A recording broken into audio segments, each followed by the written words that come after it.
I'm Susan Joy Venison, and I'm going to be speaking to you today about space weather. This presentation is a little bit different to the presentation I gave to the students because I want to talk more about the metaphysical and the spiritual side of things. But with the start of this presentation, I want to talk about the changes to our planet because I actually think that's very important. And the driving energy and the changes taking place. So it may seem that I'm talking on a technical level, but on a deeper spiritual level, there are things changing. And I think it's really important to have a balance and explain what's taking place. Now, with the students, I gave like it was really more like a snapshot over the last 20 years. We had a huge geomagnetic storm in 1989, and that was quite transformative for a lot of scientists and engineers who thought that planet Earth is not isolated in space. Okay, so what I want to do is, instead of talking about the last 20 years, I want to explain the announcements that have been coming from the space agencies like NASA and European space agencies. It will give like a flavour of what our scientists are actually facing. So this is really just recent, July. It's basically after I wrote my essay, The Greatest Transition, I gave details of major press releases from NASA and the space agency. But since then, it's all happening. It's literally just one thing, then the next thing, then the next thing. That's how it is. The transformation process of this planet is going at a pace.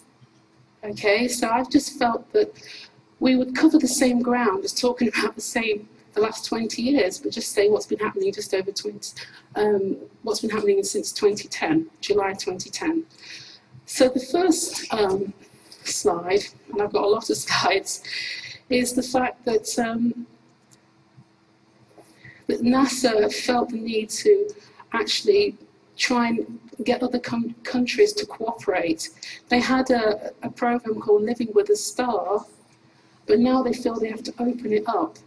And they've been having initiatives that have been hosted by the United Nations, and they've been inviting the Japanese to come and to other countries to come, and for the scientists to pool their resources. They're taking this much more seriously. They recognise that after 20 years, they're still not coming up with solutions. So this is a chart explaining that the cosmic rays are coming in. We've had announcements telling us that the Earth's magnetic field is weakening, and because of that, the Earth's magnetic field is weakening at the same time as the Sun's magnetic field is weakening as well. And the Sun is not pushing out or deflecting cosmic rays coming from galactic sources. So they announced,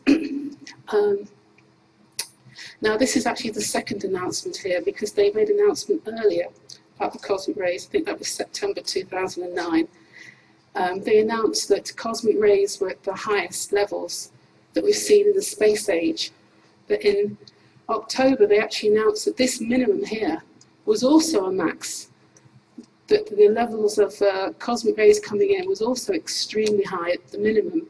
The Sun was incredibly weak and sluggish, and I'm going to actually explain what was going on there, and it is more of a metaphysical explanation. Okay, so this will have an impact on human DNA.